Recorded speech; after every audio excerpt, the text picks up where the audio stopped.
예, 헌법재판관 6인 체제 심리 논란이 이어지고 있고 더불어민주당은 국회 몫의 헌법재판관 3명 후보 임명 절차를 신속히 마무리하겠다 예고하면서 지금 정치권이 시끌시끌한데요. 잠시 후 거두절미 각설하고 정치 토크 시간에 이야기 나누겠습니다.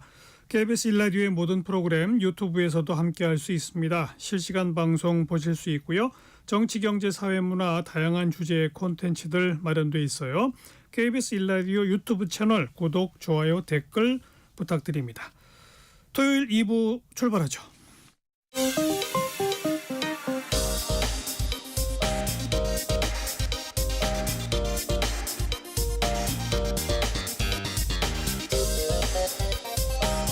팩트체크 진짜 뉴스 정관용의 시사본부 KBS 1라디오 들어보면 압니다. 생생한 음성자료 함께 전해드리는 주간 뉴스 브리핑 곽지연 리포터 어서 오세요. 네, 안녕하세요. 국민의힘 한동훈 대표 결국 당대표 자리에 물러났죠. 그렇습니다. 비상계엄이 발생한 지 13일 만에 당대표직 사퇴했습니다. 그러니까 한 전 대표는 이번 사태로 마음 아픈 지지자들을 생각하면 고통스럽지만 탄핵에 찬성한 거를 후회하지 않는다 이렇게 말했습니다. 취임 146일 만에 물러나면서 국민의힘은 또다시 비상대책위원회 체제로 전환했습니다. 지난 16일 월요일 KBS 9시 뉴스 들어보시죠. 굳은 표정으로 기자회견장에 들어선 한동훈 대표. 탄핵안 가결 이틀 만에 대표직에서 물러났습니다. 더 이상 당대표로서의 정상적인 임무 수행이 불가능해졌습니다. 당대표직을 내려놓습니다. 불법 계엄을 앞장서 막아낸 게 진정한 보수의 정신이라며 탄핵 찬성을 후회하지 않는다고 말했습니다. 마음 아프신 우리 지지자분들 생각하면 참 고통스럽지만 여전히 후회하지 않습니다. 다만 계엄이 잘못이라고 해서 민주당과 이재명 대표의 폭주가 정당화되는 건 아니라고 야당을 직격했습니다. 기자회견을 마친 한 대표를 팬카페 회원들이 에워싸고 연호하기도 했습니다. 이 나라가 잘 되게 하는데 끝까지 최선을 다할 겁니다. 여러분 고맙습니다. 한 대표의 공식 사퇴로 국민의힘은 비상대책위원회 체제로 전환됩니다. 윤석열 정부 출범 후 2년 반 동안 5번째 비대위입니다. 국민의힘은 의원총회를 열어 위기 상황을 수습할 비대위원장 인선 방안 등을 논의할 계획입니다. KBS 뉴스 정재우입니다. 돌이켜보면 한동훈 대표는 당 전면에 나선 이래 윤석열 대통령과 계속 갈등 관계였잖아요. 그런데 한 명이 이기면 한 명이 지는 그런 결과가 아니라 둘 다 물러나는 그런 결과가 됐네요. 그렇습니다. 이 한동훈 전 대표는 이 취임 후 5개월 동안 윤석열 대통령과 정말 갈등 끊이지 않았죠. 이 친윤계 그리고 친한계 이렇게 쪼개지면서 임기 내내 정말 당이 시끄러웠는데 이번 계엄 사태로 갈등이 아주 폭발하면서 결국 사퇴를 한 겁니다. 한동훈 전 대표의 지난 5개월은 어땠는지 지난 16일 월요일 KBS 9시 뉴스로 들어보겠습니다. 지난 전당대회에서 60%가 넘는 지지를 얻으며 선출된 한동훈 대표. 합리적인 토론을 통해서 민심을 정확히 파악하고 국민 눈높이를 내세웠지만 전당대회 과정에서 비롯된 여사 문자 무시 논란 등 친윤계와의 갈등은 임기 내내 이어졌습니다. 총선을 고의로 패배로 이끌려고 한 게 아닌지. 프레임을 제기하는 거잖아요. 사과를 하려 했는데 제가 받아주지 않았다? 김 여사와 명태균 씨 관련 공천 개입 의혹, 윤 대통령을 만나 김 여사의 대외 활동 중단 등 3가지 해결책을 제시했지만 거절당했습니다. 김 여사 관련 이슈들이 불만의 1순위라면 더불어민주당을 떠나는 민심이 우리에게 오지 않습니다. 한 대표 명의로 대통령 비방글을 올렸다는 당원 게시판 논란으로 갈등은 최고조에 달했습니다. 어떻게 팔 동훈이 있는지 알게 되었는지 정말 궁금합니다. 사실관계 좀 확인하고 말씀하시면 좋겠는 게요. 비상계엄 사태 국면 속에 한 대표는 탄핵 찬성으로 돌아섰고 친윤계와 강하게 충돌했습니다. 당론으로서 탄핵을 찬성하자는 제안을 드립니다.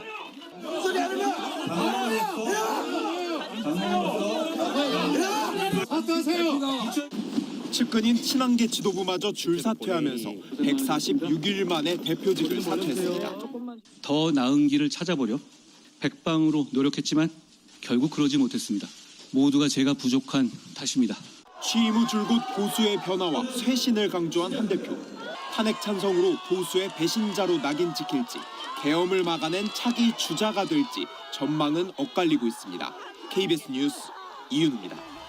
이번 비상계엄 이번 달 12월이 아니라 한 달 전인 11월에 선포됐을 수도 있다. 이런 진술이 나왔네요. 네, 윤석열 대통령이 지난달 중순에 있었던 에이펙 정상회의 그 이전에 계엄을 실행하려는 그 의지를 보였다는 겁니다. 하하. 이 지난 17일 화요일 KBS 9시 뉴스로 자세한 소식 들어보겠습니다.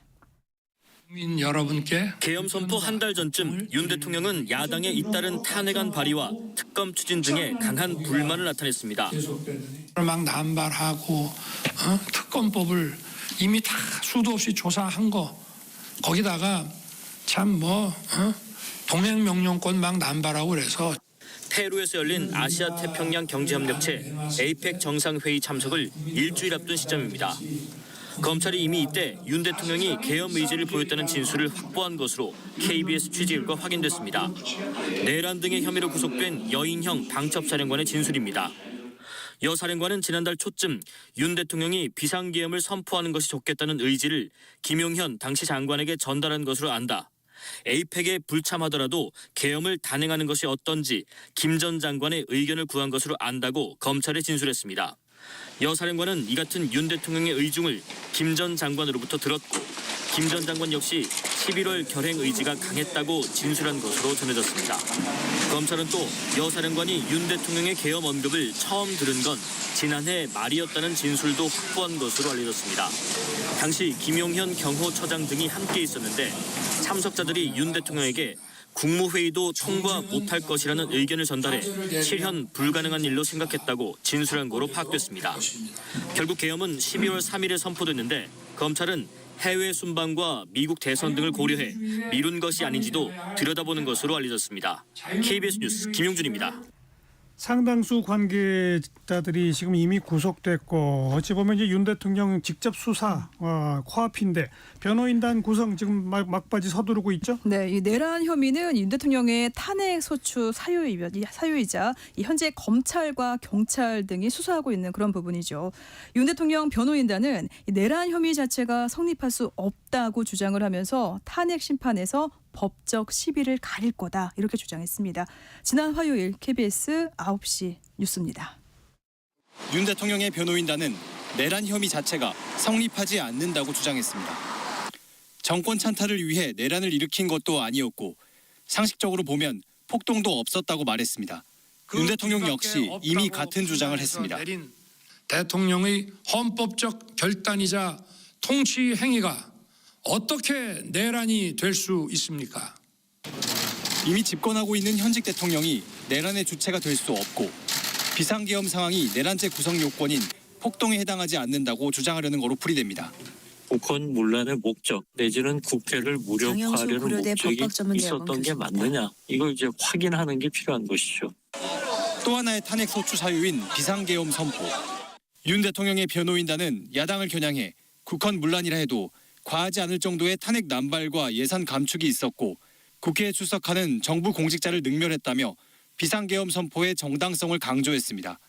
앞으로 탄핵 심판에서 법적인 시비를 가릴 것이라고도 밝혔습니다. 비상계엄이 과연 헌법과 법률에 합치하는 것이냐, 그다음에 비상계엄을 위해서 동원한 수단, 즉 군을 동원한 것이 폭동에 해당되는 것이냐, 이거가 변호인단은 수사와 탄핵 심판 절차를 동시에 할 수는 없을 것이라며 두세 개 기관이 경쟁하듯 출석 요구와 강제 수사를 하는 부분도 조정이 필요하다고 밝혔습니다. 그러면서 내란죄 수사와 탄핵 심판에 대응할 변호인단은 별도로 구성하기로 했다고 밝혔습니다. KBS 뉴스 김민혁입니다. 윤 대통령 수사를 검찰이 하느냐 공수처가 하느냐 그러더니 이제 검찰이 이 사건 수사를 공수처에 넘기겠다라고 발표했죠. 네, 윤석열 대통령에게 소환 통보를 하면서 수사의 주도권 경쟁을 벌였던 검찰과 공수처가 이 수사 기간을 일원화하기로 협의했습니다. 그동안 수사 경쟁이 지나치다 이런 비판도 있었는데 그러니까 일단 이렇게 정리가 되면서 윤 대통령은 검찰이 아닌 공수처에서 수사를 받게 됐습니다. 지난 18일 수요일 KBS 9시 뉴스로 자세한 소식 들어보시죠.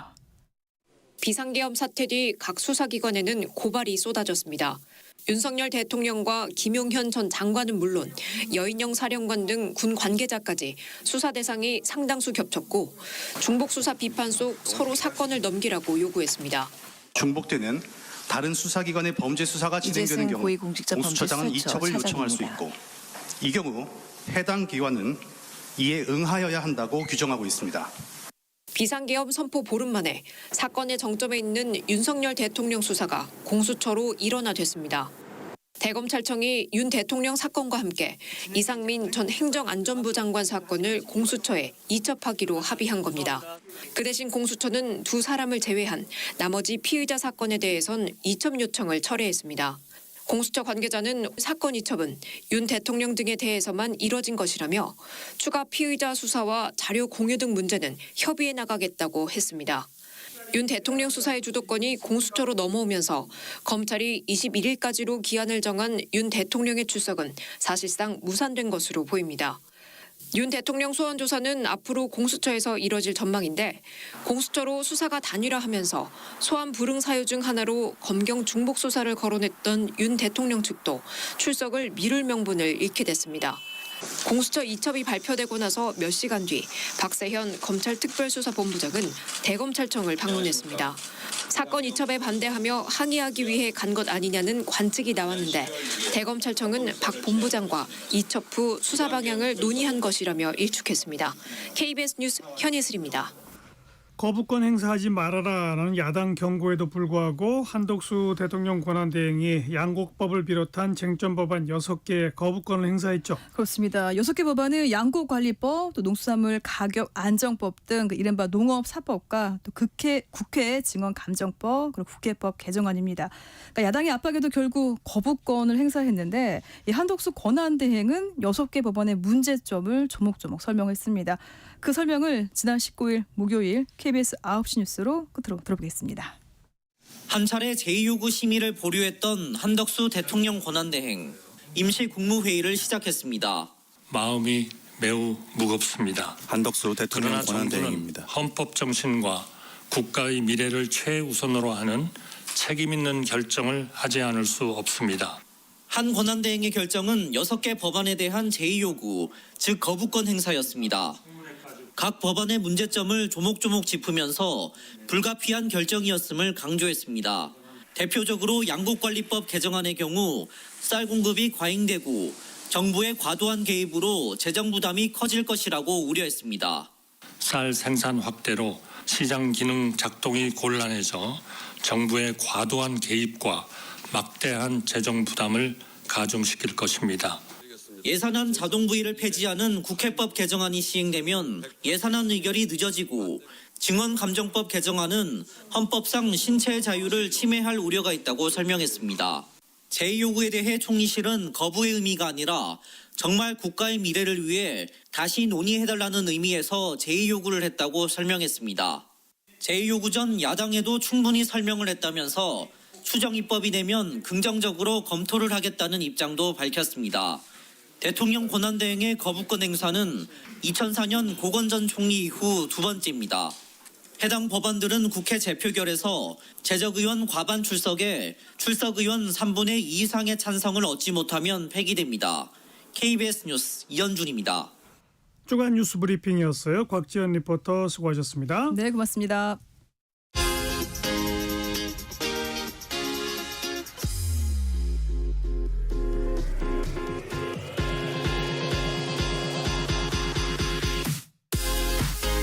대한민국 시사의 중심 토요일 일요일 낮 12시 10분 KBS 1라디오 정관용의 시사본부.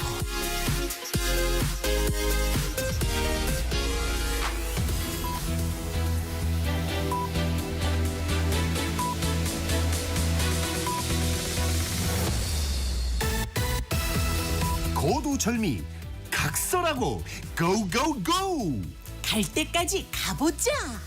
정관용의 시사본부.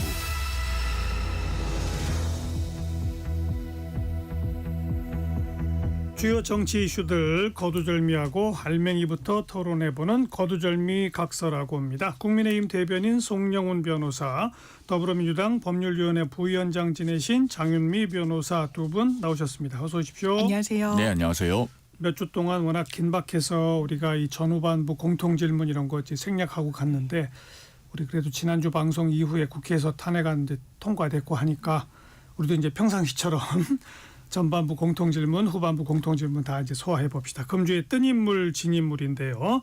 송영훈 변호사, 금주의 뜬 인물은? 네, 저희가 이렇게 공통질문으로 되돌아올 수 있도록 일조한 인물입니다. 국민의힘의 울산 남구갑 국회의원 김상욱 의원입니다. 네. 예, 그 지난주에 탄핵 소추안 표결 과정에서 국회 본관 앞에서 피켓을 들고 1인 시위에서 많은 주목을 받았죠. 그래서 그래요. 지금 본인이 많은 협박을 또 받고 있다고 합니다. 신상에 대해서. 그러나 우리 언론에서 김상욱 의원의 인터뷰를 또 많이 하면서 상당히 그 주목을 하는 것으로 화답을 해주고 있는데요. 그 피켓에 이런 문구가 있었습니다. 이대로는 보수가 절멸합니다. 보수의 가치를 기준으로 다시 처음부터 국민의 신뢰를 얻어서 제대로 된 보수당, 제대로 된 진짜 국민의 힘을 만들어야 합니다. 하루를 하더라도 국민을 위한 의무를 다하는 우리가 되어야 합니다. 이런 문구가 있었거든요. 이런 그 절전한 호소에 우리 언론도 이번 한 주 동안 많은 반응을 해주셨다고 생각합니다. 금주의 뜬 인물로 선정하겠습니다. 그 탄핵안 통과된 직후에는 이제 눈물도 흘리고 막 그러더라고요. 그렇습니다. 용감한 소신과 함께 공감하는 태도도 또 보여줬죠. 네. 장윤미 변호사는 뜬 인물. 저는 우원식 국회의장 네. 좀 꼽아봤는데요. 이 국면에서 신뢰받는 정치인의 모습을 하나의 표상으로서 좀 보여준 측면이 분명히 있다. 신뢰도 1등 했어요. 그렇더라고요. 갤럽 조사에서 신뢰도 1등 했고 그 퍼센테이지도 보면 이제 많은 분들이 한 50%가 넘는 분들이 신뢰한다라고 답변을 했고, 사실 국회의장이 처음 됐을 때만 해도 워낙 이제 민주당 내에서 이제 경쟁이 좀 치열했었고 추미애 의원이 후보였는데 막 당원들이 이탈하기도 했었고 입지가 좀 좁고 했는데 이제 좀 뚜벅뚜벅 걷는 모습이 그동안도 있었던 것 같아요. 뭐 이제 광복회 행사와 관련해서 이제 정부 행사에는 좀 불참을 하고 이런 모습이 있었고, 이번에는 저도 몰랐는데 생각보단 연세가 좀 있으시다. 67 정도인데 이제 국회 담을 또 넘어서 가고 이걸 좀 차분하게 진행을 하면서 결과적으로는 국민들한테 신뢰받는 모습을 보여준 계기가 된 것 같습니다. 네, 뭐 대권 주자로 분류가 되더라고요. 바로 그러니까 저희가 언론이 보면 국민 신뢰라고 이제 지칭이 되는 순간 차기 대선 나갈 거냐, 그리고 차기 대선 주자군으로도 이렇게 여론조사가 시행이 되는 것 같더라고요. 근데 본인은 외신 기자들과 이제 기자 간담회에서 아직은 그런 생각이 없다라고 좀 잘라 말했고, 현실 여건상 또 국회의장 임기를 포기하고 대선 출마할 가능성은 좀 낮아 보여서 아직까지는 뭐 그런 행보는 없는 것 같습니다. 네. 자, 뜬 인물들 짚어봤고 진 인물들이 워낙 많아서 고르기 힘들었을 것 같은데 송영훈 변호사 진 인물. 제가 다음 주에 만약에 이 방송에 계속 나오게 되면은 그때는 전 대변인일지 모르겠습니다만 어쨌든 그래도 여당 대변인이 참 저희 당에서 배출한 대통령을 금주의 진 인물로 선정하는 것이 대단히 가슴 아프고 또 면구한 일이기도 합니다. 그러나 어쨌든 이런 엄중한 사태가 발생한 이상 한 번은 선정하고 가지 않을 수 없을 것 같아요. 금주에는 윤석열 대통령을 진 인물로 선정하지 않을 수 없습니다. 네. 대통령은 취임 선서를 할 때 헌법을 준수하고 국가를 보위하겠다고 선서합니다. 또 국민의 자유와 복리를 증진하겠다고도 선서합니다. 12월 3일에 선포된 그 위헌 위법한 계엄 선포는 이 모든 선서를 배신한 일이죠. 그러면은 윤석열 대통령에게 현재 남아있는 가장 중요한 책무는 모든 그간의 일들에 대해서 진실을 소상하게 밝히는 겁니다. 그런데 지금 헌법재판소 탄핵 심판에 관해서 문서도 송달을 안 받고 있지 않습니까? 그러게 말해요. 바로 그 부분 때문에 금주의 진 인물로 선정하지 않을 수 없습니다. 지금이라도 탄핵 심판 절차 또 그 공수처의 출석 요구 등에도 좀 정상적으로 임해서 진실을 소상하게 밝히는 책무를 다해 주십사 하는 말씀을 마지막으로 드립니다. 그 문서가 송달 접수가 안 된다는 건 정말 납득이 안 가는 거 아니에요? 대통령 그렇죠. 비서실 물론 뭐 권한정지 직무정지 됐긴 했습니다만 비서실은 서류가 오면 안 받으면 안 되죠. 당연히 받아야 되는 거고 관저라면은 뭐 개인 집도 아니고 관저인데 거기 도착하면 받는 거 아니에요? 그렇죠. 근데 그거를 물리고 있는 거죠. 반송하고 있는 거고. 헌재 접수 서류도 그렇고 이젠 공수처로 일원화된 수사와 관련한 소환장도 이제 안 받고 있는 모습입니다. 그래서 제가 이 부분에서 하나만 좀 덧붙여서 말씀을 드리면 박근혜 전 대통령은 2016년 탄핵 정국과 또 탄핵 심판이 개시가 됐을 때 그래도 최대한 당에 부담을 주지 않고 당과 본인을 분리해서 상당히 본인이 안고 가는 모습을 보여줬습니다. 물론 그 결과 탄핵 결정으로 파면에까지 이르게 된 측면도 없지 않아 있습니다만, 그런데 윤 대통령 같은 경우에는 이렇게 송달조차 받지 않음으로써 그러게요. 국민의힘이 이재명 대표를 비판하는 말들에 힘이 실리지 못하는 요인이 되고 있어요. 그렇죠. 한편으로. 그러니까 계속 여러모로 지금 당에 부담을 주고 계시기 때문에 제발 이렇게 송달을 받지 않아서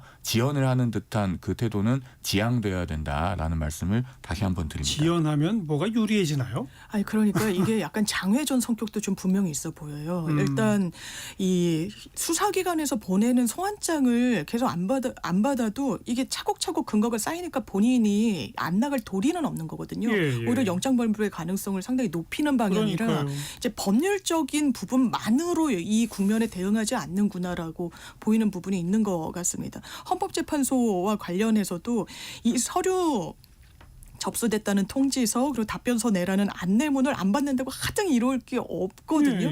왜냐하면 일주일 안에 내라고 했지만 또 이게 의무 규정이 아니고 뭐 안 내도 되는 거고, 그런데 이거는 하여튼 정치적 신호, 정치적 행위를 한다라고 좀 보여지는 부분이 있습니다. 자, 장윤미 변호사 금주의 진인물. 저는 한동훈 전 대표를 꼽아봤는데요. 제가 한동훈 대표의 뭐 정치 행보 이런 부분에 동의를 하진 않았습니다만 이렇게 축출하는 건 이 국면에 정말 국민의힘의 민낯이 드러난다는 생각이 강하게 들었습니다. 심지어 의원총회장의 녹취까지 공개가 됐는데 이거는 동료가 동료를, 동지가 동지를 대하는 방식이 아니더라고요. 배신자라고 낙인 찍고 한 의원은 물병을 던지고. 근데 저는 한동훈 대표가 뭐 오락가락했다는 비판은 받습니다만 마지막에 탄핵에 찬성해달라고 이야기한 게 지금 국민의힘에서 계엄 잘했다고 하는 사람들은 없잖아요. 그럼 그 논리적이고 정치적인 해결책은 어떻게 보면 자연스럽게 대통령 탄핵으로 가는 겁니다. 근데 그 선택을 했다라고 해서 이렇게 어떻게 보면 험하게 면전에서 막 언성을 높이고 싸우면서 그리고 그걸 숨기지 않으면서 하는 게 이건 보수적, 아까 이제 송 대변인께서 보수의 가치 말씀 주셨는데 이건 보수의 가치를 담지하는 정당의 모습이 전혀 아니라고 보여지는 겁니다. 이건 보수의 가치가 아니라 굉장히 당리당략 정치적 셈법에만 골몰하고 있는 모습인 거죠. 그래서 저는 이게 뭐 유불리 이런 걸 떠나서 한동훈 대표를 진인물로 꼽아봤습니다. 자, 그 여당 내부의 어떤 움직임은 이따 후반부에 좀 집중적으로 논의해 보도록 하고요. 지금 민주당은 뭐 다시 이 비상행동에 들어갔다고요? 비상행동? 네. 그 한덕수 총리 탄핵하고 관련해서. 이런 부분 말씀이시죠. 네. 그러니까 한덕수 총리가 그러니까 이젠 권한대행이시죠. 일단 기본적으로 법조계와 헌법학계에서 모인 거는 권한대행이란 건 선출된 권력이 아니에요. 대통령의 권한을 대행한다고 하지만 적극적, 이를테면 헌법상 부여된 대통령의 권한이 계엄권을 발동하면 되겠습니까? 말도 안 그러니까 되죠. 현상 유지에 국한돼야 된다라는 건데 모르겠습니다. 뭐 그건 권한대행 때도 거부권 행사한 전례가 있지만 이 대단히 대통령의 적극적인 어떤 권한 행사인 그런 부분을 거부하고 있고, 지금도 이 국면에서 내란 특검과 김건희 여사 특검에 대해서도 올 연말까지는 좀 보겠다라는 취지로 이야기를 하는 법적 부분인데, 시한이 연말이니까 그때까지 검토하겠다라는 거죠. 시간을 좀 지체한다는 인상을 받는 거고, 상설 특검과 관련해서도 이 부분을 대통령의 권한 대행이기 때문에 본인이 이 부분을 추천을 국회에 의뢰해야 되는데 그래야 개시가 되는 거거든요. 의뢰를 안 하고 있다는 겁니다.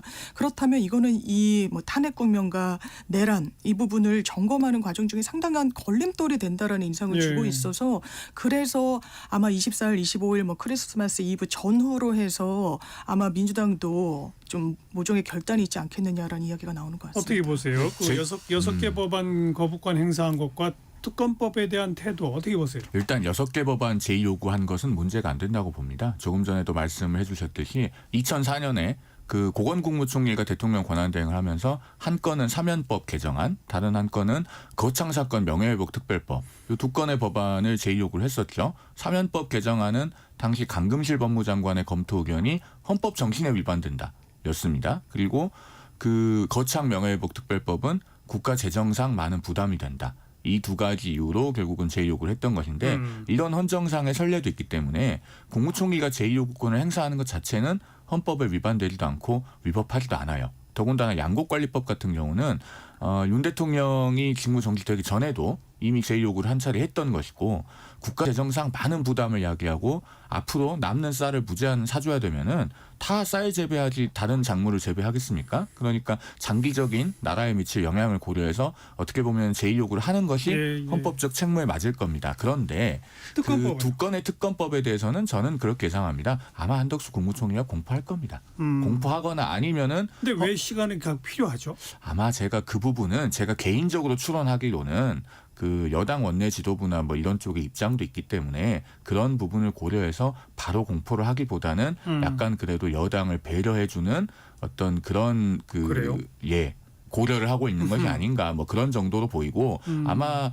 그 기한 내에 공포를 하거나 혹은 기한을 넘겨서 자동 공포되는 아마 그런 상황이 유력하게 보여집니다. 여기서 만약에 특검을 제2요구를 하면은 국민적 비판이 상당할 거예요. 다만 여기서 야당이 한덕수 국무총리를 탄핵을 하겠다라고 으름장을 놓는 것은 그것도 적절하지 않아 보입니다. 왜냐하면 지금 탄핵소추안이 가결된 이후로 그래도 전국이 좀 빠르게 안정이 되고 특히 뭐 미국도 한덕수 권한대행 체제를 전폭적으로 지지한다는 입장을 밝히고 이렇게 한반도가 안정이 되고 있는 것은 다른 사람도 아니고 한덕수 총리가 권한대행이기 때문이거든요. 수십 년간 정통 관료로 경험이 풍부하고 주미대사도 역임했고 그래서 대외관계와 경제를 모두 잘 챙길 수 있는 유능한 관료가 지금 권한대행이기 때문입니다. 그런 한 대행마저 탄핵을 한다면은 정말 나라가 너무나 불안정해져서 그때는 민주당이 받을 역풍도 굉장히 클 것입니다. 민주당도 양곡법 등에 대한 거부권에 대해서는 뭐 탄핵 추진 안 한다라고 하는 게 사실 민주당도 문재인 정부 때 이 양곡법 이런 거 안 했거든요.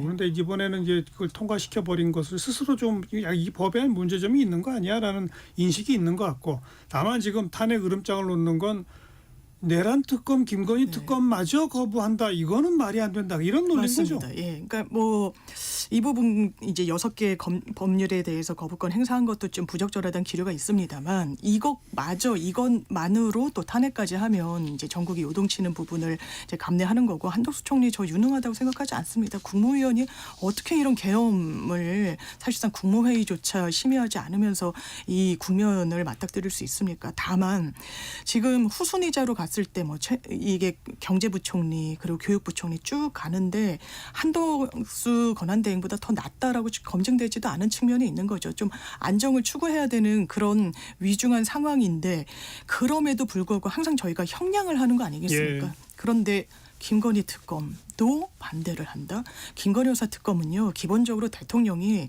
정당한 헌법상의 권한을 행사했다고 보여지지 않아요. 자기 가족을 감쌌던 겁니다. 수사를 하지 않은 검찰에 대해서 수사를 하자는 국민 목소리를 사실 뭉갰던 거예요. 그런데 거기에서 바톤을 이어받아서 시간을 끌고 하지 않는다라는 결단을 내린다. 이건 대단히 부적절하다는 생각이 듭니다. 탄핵을 자초하는 거라고 생각합니다. 성룡원 변호사도 두 특검은 아마 거부권 행사하지 않을 걸로 본다라고 하셨으니까 빨리 좀 결론이 나기를 우선 기대해 보고요. 또 하나가 이제 남은 3명의 국회 추천 헌법재판관 권성동 원내대표는 대통령 권한대행이 지명하면 안 된다라고 하는 말을 한 적이 있는데 그게 국민의힘의 일치된 의견입니까? 아닌 겁니까? 지금 그게 좀 애매하더라고요. 네, 당내에서 꼭 일치된 의견은 아닌 것 같고 이건 이제 개인적인 예상을 말씀을 드려보면은 이것도 결국에는 한덕수 권한대행이 임명장을 주지 않을까 그렇게 생각합니다. 왜냐하면은 대통령의 고유한 그 인사권이라고 할 수 있는 지명 및 임명을 하는 경우하고 이제 다른 기관에서 기관 구성의 원리상 국회가 선출하거나 대법원장이 지명을 하지만 민주적 정당성의 확보 차원에서 최종적으로 임명의 주체로 대통령의 손을 빌리는 경우하고 그냥 절차만 있는 그렇죠. 거죠. 이 두 가지는 좀 다르기 때문에 대통령의 지명 및 임명이라면 그것은 권한대행이 사고로 인한 권한대행일 때는 자제되어야 되는 측면이 있죠. 그러나 국회 선출 몫이라면은 헌법기관의 빈자리는 바로 채우는 것이 바람직할 겁니다. 다만 예. 이 지점에서 짚고 넘어가야 될 것은 원래 3명의 헌법재판관 임기가 종료된 지가 꽤 됐잖아요. 그러니까요. 저도 이 방송에 나와서 몇 달 동안 왜 헌법재판관 빨리 선출 안 하냐고 예. 민주당을 굉장히 다그쳤었는데 그때는 안 채우고 방치하다가 이런 상황까지 온 겁니다. 그래서 민주당도 이 부분에 대해서는 좀 국회가 헌법적인 책무를 제때 다하지 못하게 된 점에 대해서 스스로 돌아볼 필요가 대단히 많다고 생각합니다.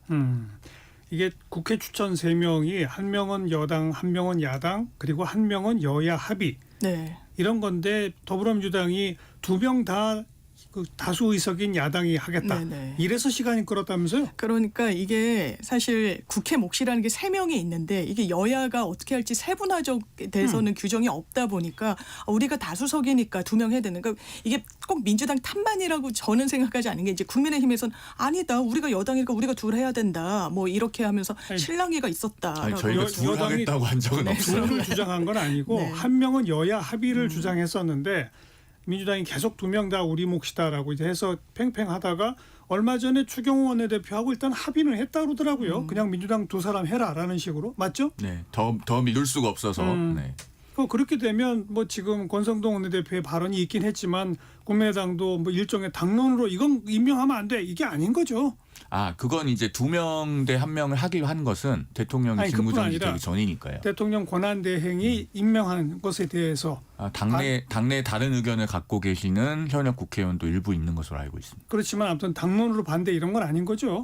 원내 지도부의 입장은 지금 반대죠. 권성동 원내대표가 그렇게 표명을 했으니까요. 아니 저는 되게 궤변이라고 생각했던 게, 그러니까 죄송합니다만 권성동 원내대표가 하시는 말씀이 권위 때는 뭐 적극적인 행사를 뭐 할 수 있지만 뭐 사고 때는 할 수 없다. 근데 뭐 분리해서 이야기하시는데 그런 해석은 저는 듣도 보도 못했습니다. 권위 사고라는 이 요건이 충족이 되면 권한대행이 권한을 행사하는데 그 권한을 어느 정도 행사하는지에 따라서 학계의 학설이 좀 갈리는 정도예요. 그런데 말씀 주신 것처럼 이건 국회 추천 몫입니다. 형식적 임명권자가 대통령인데 이것조차 하지 못한다라고 하는 건 의도가 있는 거죠. 정치적 의도가 있는 거죠. 그러니까 뭐 세세하게 들어갈 것도 없이 국민의힘에서 아니 대통령 권한대행 남은 3자리 헌법재판관 임명하지 마라라고 하는 목소리는 그냥 국민들이 딱 상식적으로 몽리 부리는 거다 이렇게밖에 받아들일 수 없는 거 아니에요? 그러니까 그런 오해를 안 받도록 사실은 이 헌법재판관 문제를 좀 세심하게 언급할 필요가 있었다고 생각합니다. 다만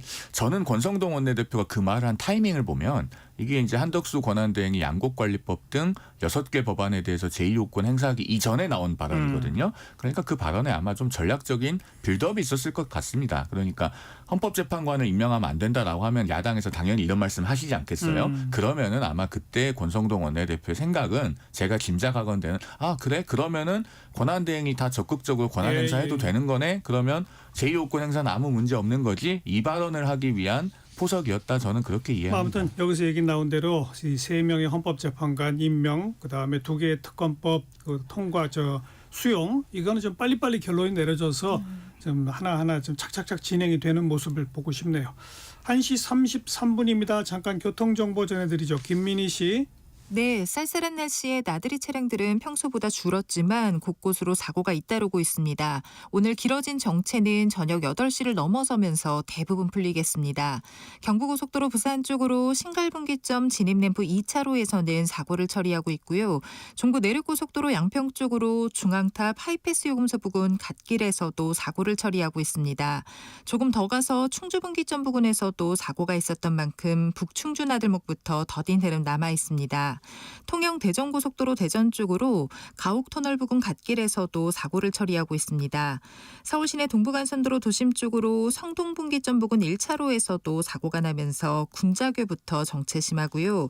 강변북로 일산 쪽으로 월드컵대교 부근 4차로에는 고장난 차가 서 있습니다. 반대 구리 쪽으로 동작대교 부근 2, 3차로에서도 사고가 났습니다. 같은 방면 올림픽대로에서는 천호대교 부근 1차로에서 여전히 사고를 처리하고 있습니다. KBS 교통정보센터였습니다.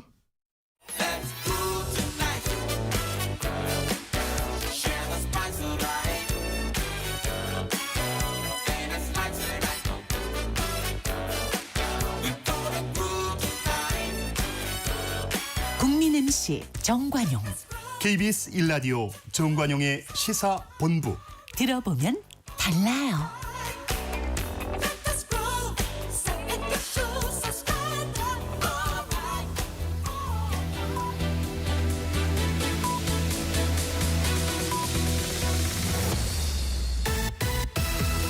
고두절미 각설하고 고고고. 갈 때까지 가보자. 정관용의 시사본부. 매주 토요일 2부 거두절미 각설하고 국민의힘 대변인 성룡원 변호사, 더불어민주당 법률위원회 부위원장 지내신 장윤미 변호사 두 분과 함께합니다. 자, 후반부 공통질문, 이번 주에 핫했던 말 한마디. 성룡원 변호사. 한동훈 대표가 월요일에 이제 국민의힘 대표에서 물러나지 않았습니까? 그 퇴임 기자회견 중에 한마디를 가져왔는데요. 우리가 앞서 일부에서 김상욱 의원 이야기도 했고, 뭐 한동훈 전 대표 이야기도 잠깐 나왔고, 또 윤석열 대통령 이야기도 했고, 또 그 후에 국민의힘이 이제 탄핵 심판 절차를 어떻게 대하고 있는가, 뭐 이런 부분들도 이야기를 했습니다. 이런 것들을 다 관통하는 내용입니다.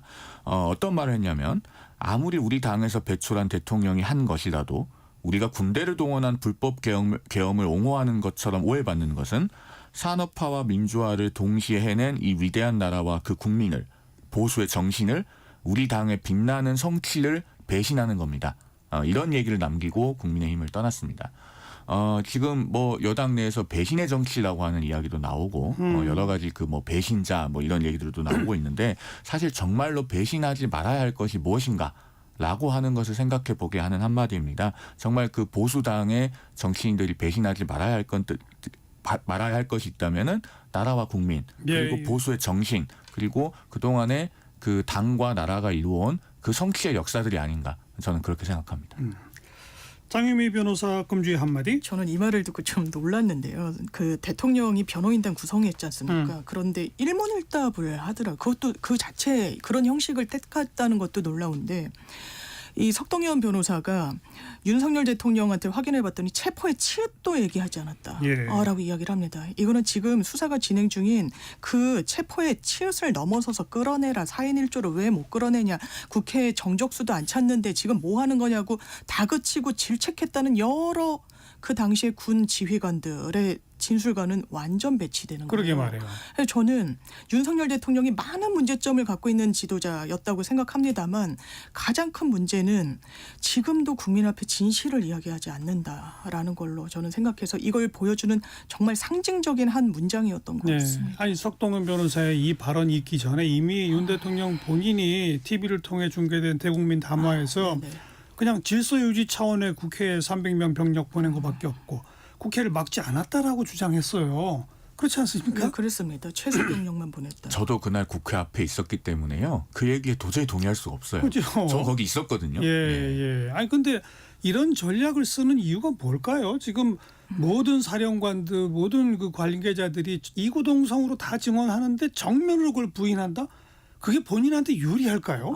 근데 저는 정치적 소란을 세게 피우겠다는 의도라는 생각이 듭니다. 아니, 저는 헌법재판소 심리에도 오히려 이건 그 미운 털이 박힐 것 같은데요. 대단히 좋지 않은 변론 전략이라고 생각하고요. 그러니까 변론과 장외전 중에 더 방점을 찍고 있는 게 이 장외전 쪽인 것 같아요. 그리고 거의 확신범이라는 표현을 써도 된다면 자기 확신을 갖고 있는 것 같습니다. 이거는 불법 계엄이 아니고 내란 아니다. 나는 정당한 권한 행사, 그러니까 통치행위란 이야기를 하잖아요.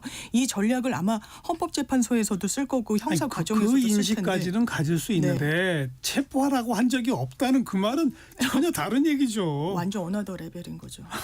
그러니까요. 그 석동현 변호사도 이렇게 하시면 안 돼요. 그 지금 저 장부위원장께서도 변호사시니까 제가 하는 말씀을 들으면 아마 매우 공감하실 것 같은데, 변호사들이요 전연차 때부터 트레이닝을 받을 때 꼭 듣는 말이 있어요. 뭐냐면은 의뢰인의 말을 믿지 마라 라는 걸 배웁니다. 왜냐하면은 사람은 다 누구나 자기 유리한 것 위주로 사물을 보고 그거 위주로 말하기 마련이어서 그 말만 쫓아가다 보면요 변호사가 사건을 망해요. 잘못된 변론을 하게 되죠. 객관적으로 사실 파악이 안 되기 때문에. 그래서 의뢰인이 어떤 말을 하더라도 실제로 사실관계를 파악을 해보면서 이런 거 있지 않아요, 저런 거 있지 않아요 하면서 계속 노크를 하고 두드리면서 의뢰인으로부터 진실한 내용들을 이끌어내는 게 변호사의 중요한 능력입니다. 그런데 지금 석동현 변호사가 하는 말씀은 물론 본인이 아직 선임된 변호인이 아니라고는 하지만 지금 군, 병, 국정원에서 적어도 한 6명 이상의 주요 책임자들이 한 말과는 완전히 배치되거든요. 예. 홍장원 국정원 1차장, 또 곽종근 전 특수전사령관, 이진우 전 수방사령관, 조지호 경찰청장,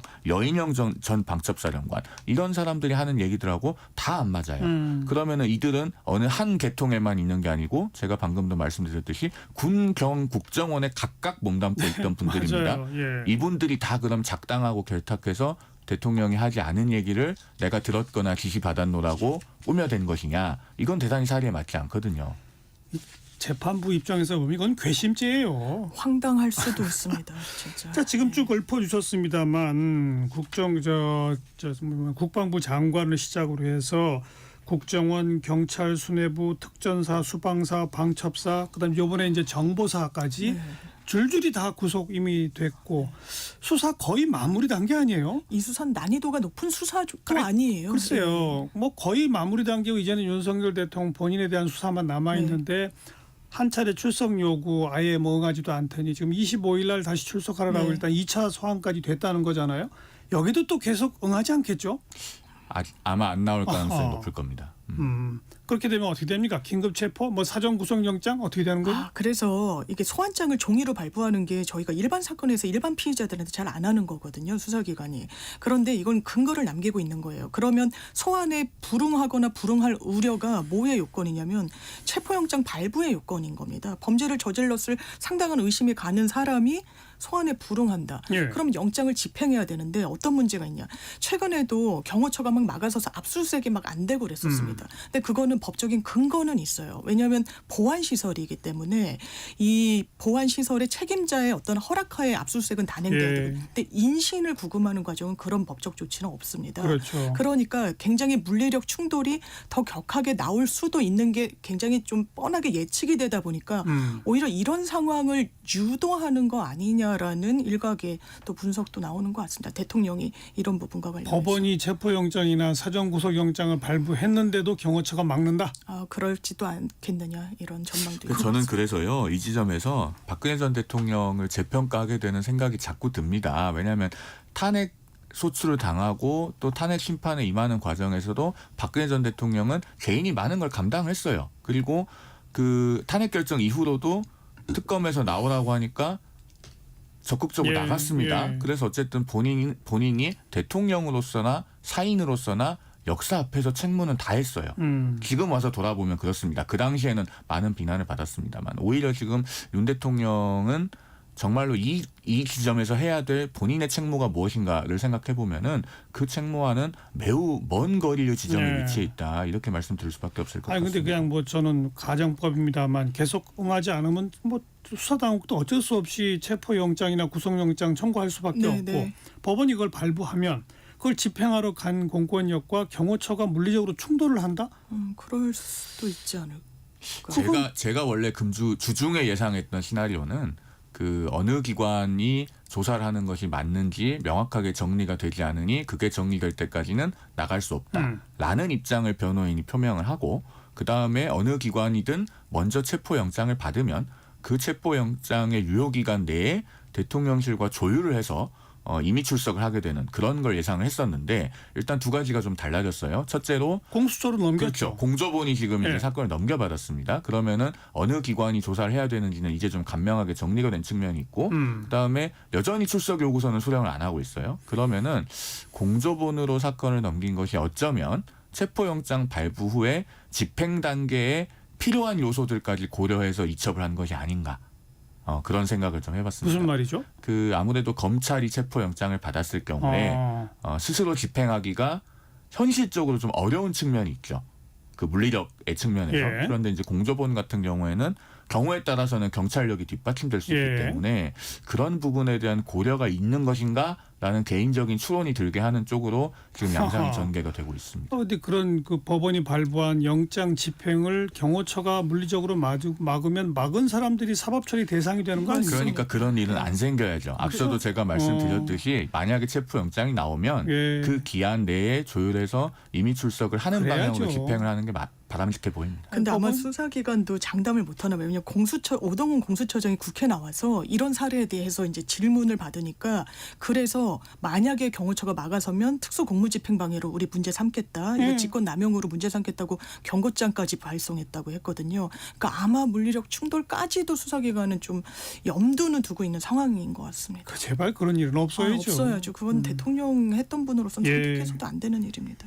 자, 이제 그 여당 앞으로 어떻게 되는지 한번 짚어봅시다. 아까 우리 뭐 전반부 방송에서 제가 그런 표현을 쓴 적이 있는데 한동훈 대표는 당대표가 되면서 뭐 상당히 신경전이 오가다가 여러 번에 걸쳐서 윤 대통령과 정면 충돌을 했어요. 사실 충돌했다가 조금 봉합했다가 충돌했다 봉합했다 뭐 이렇습니다만 결국 막바지에는 정말 최고 또 원수 중에 원수가 지금 서로 돼버린 그런 양상인데 어쨌든 대통령이 탄핵당하고 이러면은 한동훈 대표가 서로 싸워왔으니까 한 사람이 죽으면 한 사람은 이겨야 되는데 둘 다 죽은 꼴이 지금 됐단 말이에요. 그렇죠? 정치인이 살고 죽는 거는요. 어느 한 순간 한 국면을 봐서는 알 수가 없고 길게 봐야 됩니다. 그리고 지금 우리가 이 계엄과 계엄 이후의 탄핵 국면에서요. 한 가지 짚어봐야 될 점이 있는 게 뭐 윤석열 대통령 또 이재명 대표, 뭐 한동훈 전 대표, 그밖에 뭐 자타킹 대권 주자라고 불리는 정치인들 중에서 요즘 자신의 말을 지키는 사람이 굉장히 드물어요. 다 말을 그냥 손바닥 뒤집듯이 하고 아까도 제가 말씀드렸지만 대통령은 본인이 선서를 해놓고도 지금 헌법을 위반되는 계엄 선포를 하고 이렇게 자신의 말을 배신하고 있지 않습니까? 그런데 한동훈 전 대표 같은 경우는요. 지난 9월 2일에 여야 대표 회담을 하고 나서 그 다음 날입니다. 최고위 모두 발언에서 그런 얘기를 했어요. 민주당이 한창 그 계엄령 음모론이라고 당시에는 불리던 주장을 할 때였습니다. 근거를 제시해 주십시오. 만약에 진짜 그렇다면 우리도 막을 겁니다. 라고 공언을 했습니다. 딱 석 달하고 하루가 지나서 계엄 선포가 있었잖아요. 본인이 제일 먼저 국회에 달려가서 동료 의원들하고 같이 계엄 해제 결의를 주도를 했습니다. 결국에는 석 달 전에 자신이 야당을 공격하기 위해서 했던 말이지만 어쨌든 그 말을 지켰거든요. 그러면 지금 국면에서 한동훈 전 대표 말고 다른 사람들 누가 그렇게 자신의 말을 잘 지켰는가 돌아보면은 어느 시점에 가면은 국민들께서 그걸 평가해 주실 때도 올 거라고 생각합니다. 즉 죽고 사는 것은 더 두고 봐야 하는 것이죠. 예. 그러니까 지금 뭐 쭉 그런 일관된 자세를 한동훈 대표가 취해 왔는데 적어도 국민의힘의 다수와는 지금 완전히 뭐 등을 딱 서로 마주대고 척져버린 그런 양상이 돼버린 거란 말이에요. 그러면 그 국민의힘의 다수의 대안은 뭡니까 앞으로? 아니 대안도 없는 것 같아요. 지금 뭐 원톱 체제로 간다라고 이제 권성동 원내대표가 뭐 대행까지도 계속 한다라고 하는데 또 안에서도 비토가 많으니까 뭐 권영세 의원, 김기현 의원, 나경원 의원 이야기도 나오는데 오늘 제가 동아일보 사설도 봤는데 이 얼굴들로 되겠냐는 거예요. 이분들이 지금 이 계엄 국면에서 어떻게 했습니까? 사실상 대통령 엄호했던 거 아닙니까? 탄핵에는 반대 목소리를 낸 걸로 보이고 그리고 국민의힘도 정말 저는 문제가 많다고 생각하는 게 계엄에 대해서 정확하게 사과해야 됩니다. 국민들께요. 이 대통령을 배출한 정당으로서 국정 운영의 한 축으로서 그런데 무거운 책임감을 느낀다. 딱 그 정도 선에서 하면서 이걸 미봉책으로 막아나가려고 하는데 국민들이 용인하겠습니까?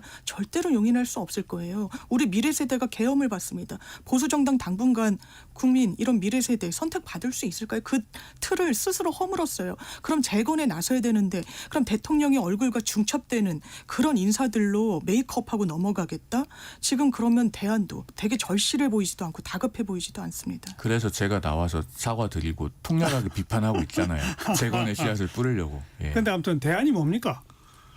그 지금 뭐 아마 주초가 되면은 비대위원장 윤곽이 나올 것 같은데 아직 명확하게 교통정리가 되지는 않을 것 같습니다. 그래서 그 질문하신 부분이 사실은 좀 뼈아픈 지점이긴 해요. 왜냐하면은 최고위원들이 일괄 사퇴를 하면서 당대표를 내려오게 했으면 무슨 대안을 만들어 놓고 해야 되는 것이 아니냐라고 하는 그런 시선을 가진 국민들이 분명히 계시거든요. 그러면은 일주일 동안 지금 대안을 못 정하고 있는데 어쩌려고 이렇게 했던 것이냐라는 비판으로부터 좀 자유롭기 어려운 측면이 있지 않나 그런 생각이 저도 개인적으로 듭니다. 네.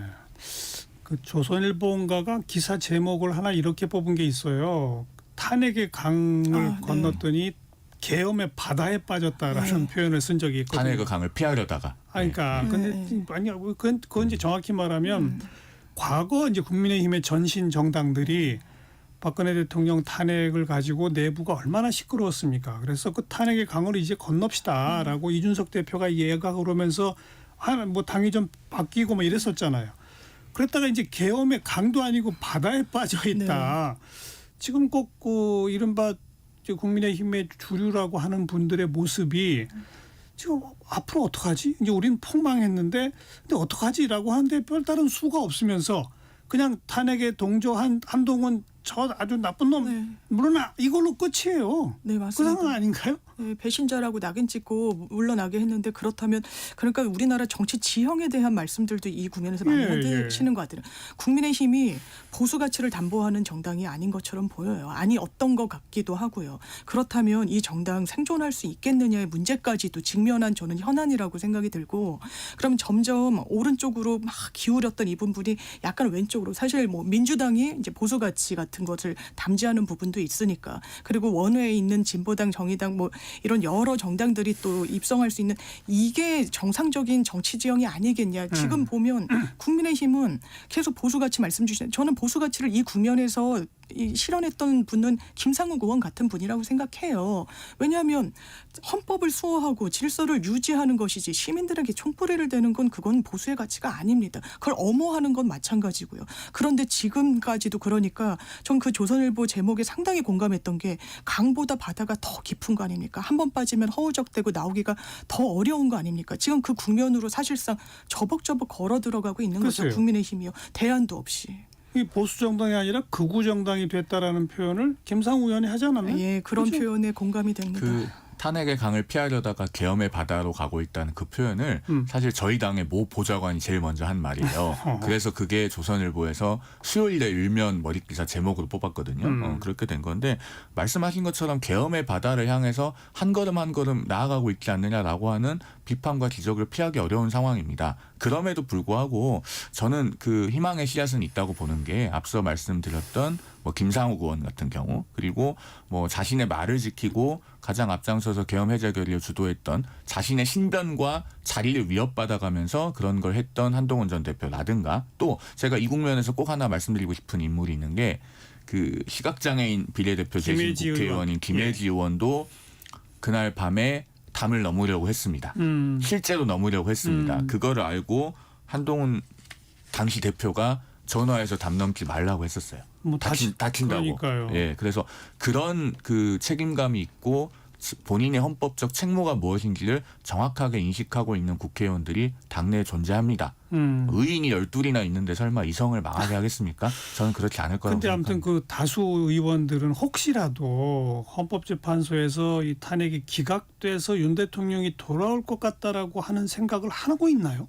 제가 보기엔 그건 아닌 것 같습니다. 그건 아닌 것 같죠. 그렇다기보다는 아마도 주된 동기는 각자 본인들의 지역구에서 워낙에 탄핵 반대 여론이 강한 점이 클 겁니다. 일부 그러니까 일부 지역구 영남 의원들이 지금 59명이나 되니까요. 네, 영남도 전부 다는 또 아니죠. 뭐 전부 다는 아니겠지만 어쨌든 각자의 지역구에서 그 탄핵 반대 여론이 강한 것이 좀 작용하고 있지 않나 저는 그렇게 보여집니다. 네. 그런데 국민의힘 당협위원장 분들 이야기를 들으면 수도권 서울이어도 그렇죠. 일부 당원분들은 대단히 격앙돼 있는 분위기 그리고 또 과다대표되기도 하잖아요. 그 목소리가 높으신 분들이. 그러니까 거기에 되게 위축된다는 이야기들은 많이는 하시더라고요. 뭐 한 10%지만 목소리를 세게 내면 그 신경 안 쓸 수는 없을 거예요.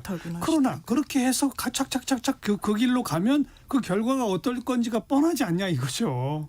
그래서 결국에는요. 당이 계엄의 바다로 빠져 들어가고 있다는 것을 자각하게 되는 순간이 분명히 올 거고요. 그렇게 되면 앞으로 특히나 민주당이 조기 대선에서 어떤 프레임 들고 나오겠습니까? 무슨 뭐 계엄 동조당 뭐 그런 프레임 내란 동조당, 계엄 동조당 그런 거 들고 나오겠죠. 그런 걸로부터 자유로울 수 있는 리더가 누구냐, 그런 걸로부터 자유로울 수 있는 후보가 누구냐 이런 거에 눈길이 가게 될 겁니다. 아마 그때가 되면은 당의 분위기나 지향점도 많이 바뀌지 않을까 하고 생각해 봅니다. 그러면 그때가 되면 한동훈 대표가 다시 오나요? 그건 뭐 하루 이틀 뒤의 일도 알 수가 없는데 저희가 뭐 계엄 전에는 그런 일이 있을 줄 예상이나 했겠습니까? 그런데 송 변호사의 그 마지막 그 발언은 그 시점이 되면 한동훈 대표가 다시 평가받을 겁니다. 그 말 같아요. 제가 오늘 말씀드리고 있는 분들이 뭐 김상욱 의원도 있고 김혜지 의원도 있고 많이 있지 않습니까? 여기까지 합시다.